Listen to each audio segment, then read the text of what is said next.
कुठून आले होते तुम्ही? पुण्यावर. पुण्यावरून. एक सेटिंग झाली ना तुमची मागची? हो झाली. आता तुम्ही दुसऱ्या सेटिंगला आलेले. काय त्रास होत होता तुम्हाला? डाव्या हाताला मुंग्या यायच्या, हां ठणक होती, हां. रात्री झोप यायची नाही. हां. असं एक किती दिवस झोपले नव्हते? एक महिना झोपलो.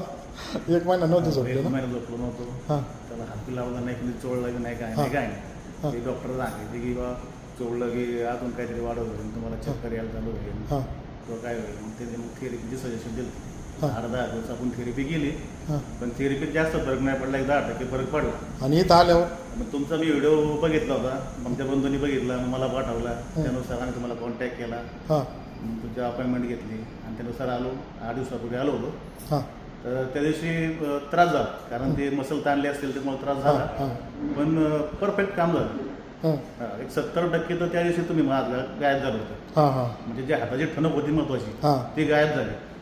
पण लाईटली थोड्याशा मुंग्या आहेत, ते बी असं आनंद म्हणता येतात, जास्त नाही. पहिल्यासारखं काय? पहिल्यासारखं नाही. आता झोप लागते का रोज चांगली? झोप एकदम खटाखट लागते, अजिबात जाग येत नाही, अशी झोप लागते. मग म्हणजे ट्रीटमेंट कशी आहे? एक नंबर ट्रीटमेंट झाली. हां. आता काही लोक म्हणतात नाही नाही इथं फसवेगिरी करते, हे करते ते करते. वगैरे काय फसवेगिरी काय असते, म्हणजे ज्या लोकांना माहीत सेकंड राऊंडला नसतं. पण आलोच नसतो ना. हां बरोबर आहे. तुम्ही नंतर आलेच नसतं. नसतं आलो. बरोबर आहे. ठीक आहे. तुमची ट्रीटमेंट समाधानकारक होती, खूप चांगली होती, त्यामुळे सेकंड राऊंड तुमच्याकडे आलो. हां हां हां हां हां चालेल. ठीक आहे. आता सेटिंग शेवटची करून देतो, दुसरी होऊन जाईल मग ते क्लिअर. चालेल. तुमचे असे पेशंट असतील तर आमच्याकडे हो पाठवा. हो नक्कीच. ओके ठीक आहे.